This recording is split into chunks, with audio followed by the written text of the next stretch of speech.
Ever wonder where your poop ends up? We took a tour of the Riverhead Sewage Treatment Plant with Sewer District Superintendent Michael Reichel to find out.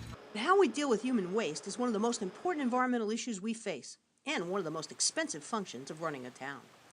Chances are your home or business has a private septic system. The system should be periodically cleaned out by a professional cesspool service.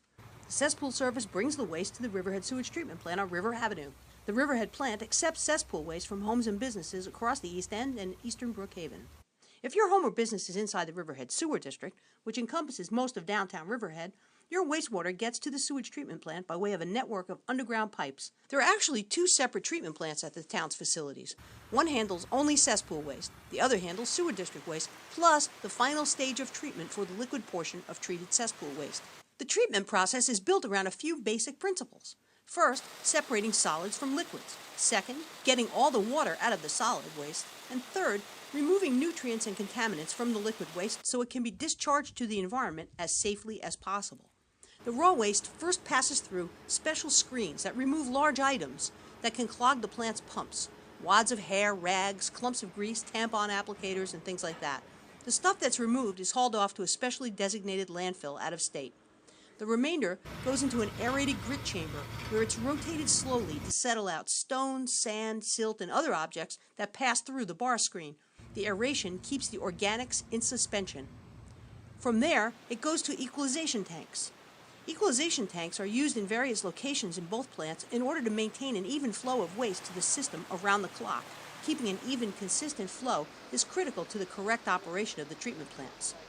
Cesspool wastes then go to a flash mixer, where they're hit with a coagulant that makes smaller solids stick together to form bigger solids, which are heavier and settle to the bottom. That happens in the next step in the flocculation tank. From there, the waste is sent to two primary settling tanks, where more solids sink to the bottom. The liquid waste is then hit with lime and pumped to a series of rotating biological clarifiers. These chambers have large rotating discs made of special media for bacteria growth. The bacteria eat the organic waste in the liquid, which sits in a 6-foot deep pool. The discs rotate in and out of the liquid waste. The bacteria feed on the waste in the water as the disc rotates through it. After the liquid waste goes through the RBCs, it goes into the final settling tank where any remaining solid particles settle out. From there, the liquid waste goes to the head of the sewage treatment plant, where the process is essentially repeated, but this time the liquid, combined with the liquid portion of waste from the sewer district flow, flows through sequencing batch reactors where impurities including nitrates, ammonia, and remaining solids are removed. Then it's on to the plant's ultraviolet disinfection system, where ultraviolet rays change the DNA of bacteria so it cannot reproduce. The liquid waste, called effluent, goes to the plant's outfall pipe, where it's measured before it flows to the Peconic River. All of the solids that are separated out along the way in both plants are combined and dewatered and digested by special bacteria, which eat the nutrients in the sludge.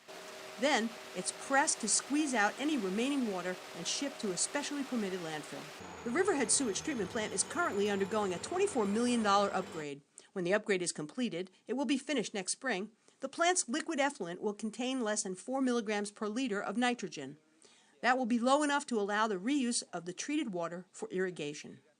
Beginning next spring, some 350,000 to 400,000 gallons of treated water per day will be used to irrigate the county golf course adjacent to the treatment plant.